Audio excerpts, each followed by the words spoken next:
man has devoted more time and energy than anyone to investigating the murder of Officer Tippit in Oak Cliff. After 12 years, researcher Larry Harris has uncovered important new evidence. The Warren report concluded that Oswald had been walking east on 10th Street at the time he was encountered by Officer Tippit. And yet virtually all of the police, FBI, and Secret Service written reports from that weekend stated clearly that the man had been walking west on 10th Street, the opposite direction of Oswald. One of the witnesses to so state was Jim Burt, who was located on the corner of Denver and 10th Street. He sat on his front porch and stated he watched the man walking west on 10th Street up to the point where he encountered the police officer, and this is the man who did the shooting. The fact of the matter is that after 25 years, it's unclear just what transpired during the shooting here at 10th and Patton. One of the witnesses not known to the Warren Commission was a woman named Acquilla Clemons, who was located in a house on the opposite side of the street. She came out immediately after the shooting and said she saw two men, one of whom was short and chunky, standing near the police car, and these men ran off in opposite directions.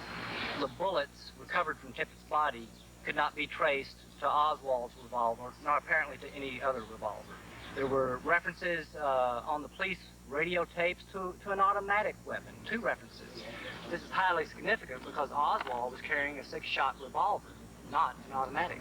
According to the Warren report, Oswald continued on in a westerly direction toward the Texas Theater and was able to reverse a 6-block distance unimpeded, even though Jefferson Boulevard was swarming with police cars and bystanders searching for the suspect and closely scrutinizing any single white male that would have been walking in the area. An agitated figure was seen to dodge into the Texas Theater without paying and disappear into the upstairs balcony. Butch Burroughs was the ticket collector on duty that day. We were playing 2 movies called War is Hell with Eddie Murphy and Cry Battle with Van Heflin. And we started the movie at 1 o'clock, and I was counting candy behind the candy case. And he also slipped in around between 1 and 1:07. According to the official record, 1:07 was the time at which police officer Tippit was slain.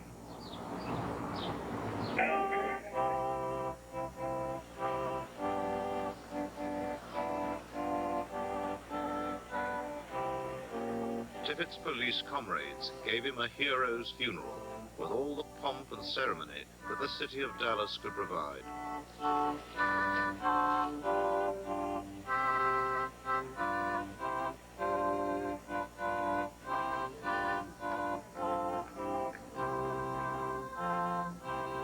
Donations poured into Dallas for the family of the police hero slain in the line of duty, confronting the presidential assassin, Lee Oswald. I don't know what this is all about. I do it for back up, man. Here in Dallas, the man all America is looking at this time is 24-year-old Lee H. Oswald, being interrogated at the Dallas City Police Building. At the time of his arrest, in a theater in the Oak Cliff section of Dallas, he was subdued after killing a Dallas police officer with a snub-nosed revolver, struggling with another officer, striking him with that pistol. And during that struggle, he was heard to shout, "It's all over now. I got me a president and a cop, and I'll try for 2 more." A fanatic in every sense of the word. McDonald yelled for help from the other officers in the theater, and I managed to subdue the man, disarm him, and handcuff him. We asked him why he shot the officer, and he made the statement, "I haven't done anything to be ashamed of." This is all the information we got out of him on the way downtown. After we pulled into the basement and set up the wedge, we told him we would hold him in such a way that if he did not want his picture taken, he could duck down below the level of the outside guys walking around him and get into the station without anybody taking his picture. And here again, he says, "I haven't done anything to be ashamed of," and he did not try to hide his face in any way as we went in on the elevator up to the 3rd floor and set him in the interrogation room. Except for the arresting officers, I was the first investigative officer that talked to him. He said he hadn't shot anybody, hadn't shot an officer or anybody else. And the only thing that he would admit to was hitting an officer in the mouth. He said, "No, or a cop in the mouth," is the way he put it. He said, "I will admit to hitting a cop in the mouth," but he said, "I won't admit to shooting anybody." And his answers that he would give to questions were as almost like they'd been rehearsed. Sir, shoot the president. I work in that building. Were you in the building at the time? Naturally, if I work in that building, yes, sir. Back up, man.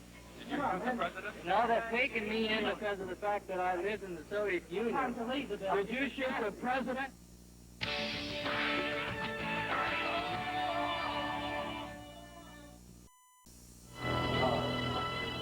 The prime piece of evidence against Oswald seemed to be the antiquated bolt-action rifle discovered on the 6th floor of the depository 30 minutes after the assassination.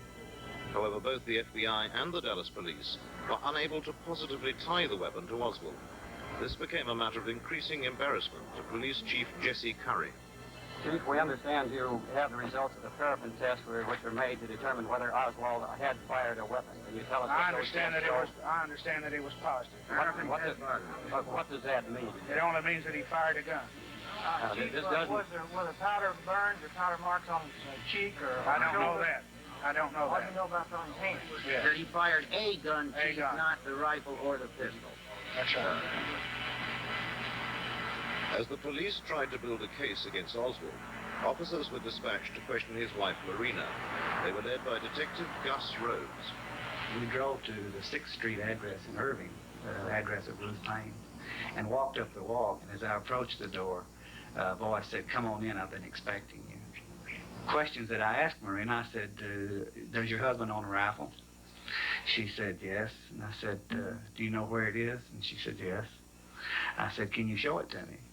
And she said, "Yes." And she motioned for me to follow her. And she directed me into the kitchen part of the house where she opened a door that goes into a garage.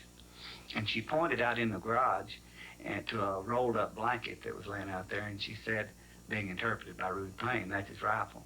And the officer picked up the blanket roll and, just hung over his arm.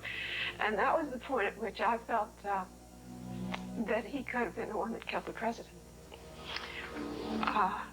And I had this flood of feeling of, what they need to know. I'm going to help them know whatever they need to know. We're going to get to the bottom of this. But that was the first I had any inkling that he'd even had a gun. Why that rifle? Just as fast as you people have been given, but I emphatically deny these charges. Basic fundamental hygienic rights, like a shower and a toilet. These people have given me a hearing without legal representation or anything. I didn't shoot anybody, no, sir. I'm just a cannabis. There is no official record of Oswald's many hours of interrogation. Well, I was in the process of transferring him. I had a short conversation with him and where I said, "Lee, if anybody shoots at you, I hope that they are as good a shot as you are." Meaning that I hope if they shot at him, they'd hit him and not me. He kind of laughed and said, "Well, you're being melodramatic about it. I don't think anybody's going to shoot at me." And I said, "Well, in the event that they do shoot at you, you know what to do.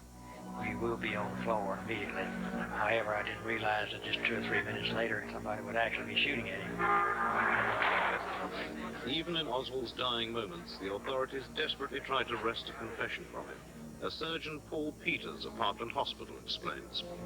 There were Secret Service men intermingled with the operating room personnel, as there were dozens of people in the operating suite at that time, and some were dressed in green clothes as the surgeons, so as to be indistinguishable from operating room personnel.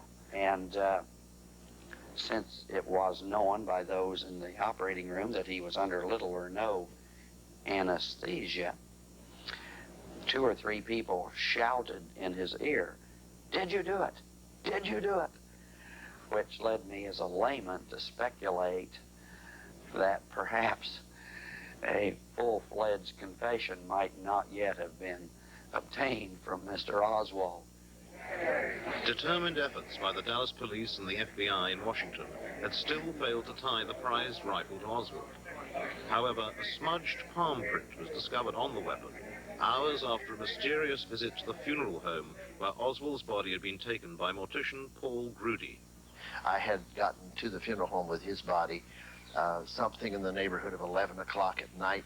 And it is a several-hour procedure to prepare the remains. And after this time, someplace in the early morning, agents came. Now, I say agents because I'm not familiar at the moment with whether they were Secret Service or FBI or what they were. But agents did come, and when they did come, they fingerprinted. And the only reason that we knew they did, they were carrying a satchel and the equipment and asked us if they might have the preparation room to themselves.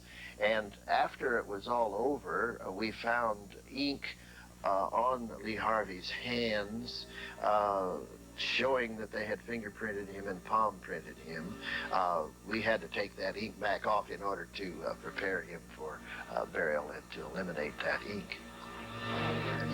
When we removed the casket from the little chapel, there wasn't any way that the help and I could handle it since there were only two of us. We decided the best thing to do, I solicited the newsmen that were there, and I asked them, would you mind helping me? And they volunteered and came over and carried the remains, the casket to the coach, and then from the coach to the tent after I drove over to the gravesite. There were enough policemen there, one behind every tombstone, because they just didn't know what was going to be the next thing to happen. When the minister was through with a few brief words, the family then was given the privilege of, as in the business we call it the last leave, they had the opportunity to look at the body of Lee Harvey for a brief moment. And Marina, the wife, got up and patted his body and caressed him. Then she reached down and took a ring off of her finger, and actually it was two rings, and tried to place it on Lee Harvey's fingers, because this was the ring that was their wedding band. And I helped her because she was shaking and very nervous. Marina took a handful of dirt and made the sign of a cross on that grave. And then the family departed and went back to protective custody.